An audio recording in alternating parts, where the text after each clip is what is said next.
Alright, this is a cold start. I just finished the rest of the Mufflex system with the MagnaFlow muffler and bolted everything down. I'm going to have to tighten it up after a few heat cycles, but we're going to give it a cold start. It is about 7 o'clock at night on a Sunday, so I don't want to get too rowdy, but yeah.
That's just oil pressure gauge right there, which I got to put in the A-pillar.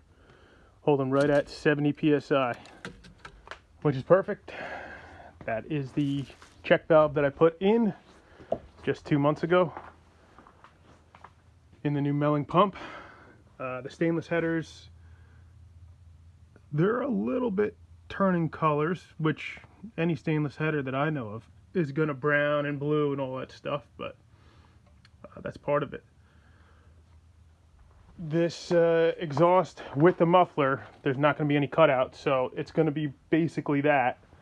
I am still running an open loop. I still have to hook up the AEM oxygen sensor, and I don't know, just put a new tune in it, or make some changes to it. Nothing radical, more on the top end, but we're in open loop now. It's only like 30 degrees out, but everything sounds good. No fluid leaks. Some of that exhaust wrap is still just burning off. I did have one transmission line leak way up where nobody would want it to be, but I took that out, reflared the end, actually put a new line with a new flare, and no more leak.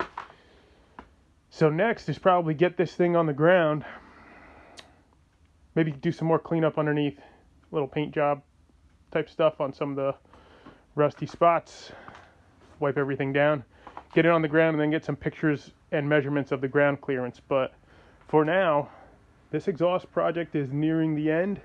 I'm super happy with how it sounds with the mufflers on. It's less cackly. It's more ground pounding. The phone may not pick it up with the microphone that's in this iPhone 7, but it's definitely a deep, rumbling, ground pounding sound. And that's awesome. That's what I want. It's a street car. It's not a drag warrior car or anything crazy. So, all right, that's about it. I'm happy with it.